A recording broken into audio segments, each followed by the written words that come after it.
বিষ্ণু বলেন ইত্তাকি দাওয়াতাল মাজলুম, মজলুমের বদদুয়াকে ভয় করো। ফাইন্না লাইসা বাইনাহা ওয়া বাইনাল্লাহি হিজাব, কেউ যখন মজলুম হয়ে কেঁদে বদদুয়া করে তার আর আল্লাহর মাঝে ওই পর্দা থাকে না। বদদুয়া করছে ডাইরেক্ট কবুল।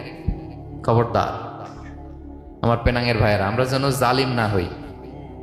In it's any form, operation in it's any form, যেই কোনো ভাবে, যেই কোনো ক্ষেত্রে, যেই কোনো ধরনের হইতে পারে জুলুম। কাউকে আপনি ছোট্ট কোনো কাজে ঠকালেন, বন্টন নীতিতে ঠকালেন, হ্যাঁ, জমি মেরে দিয়ে ঠকালেন, আমানত মেরে দিয়ে ঠকালেন, ইন ইটস এনি ফর্ম যদি জুলুম করে থাকেন, খবরদার, মজলুমের কান্না কখনো বৃথা যায় না।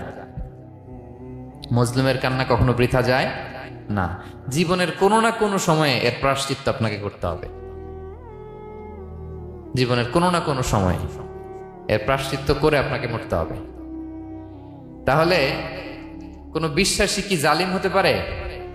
কারণ ইন্নাল্লাহা লা ইউহিব্বুল যালিমিন, আল্লাহ তাআলা জালিমদেরকে পছন্দ করেন না।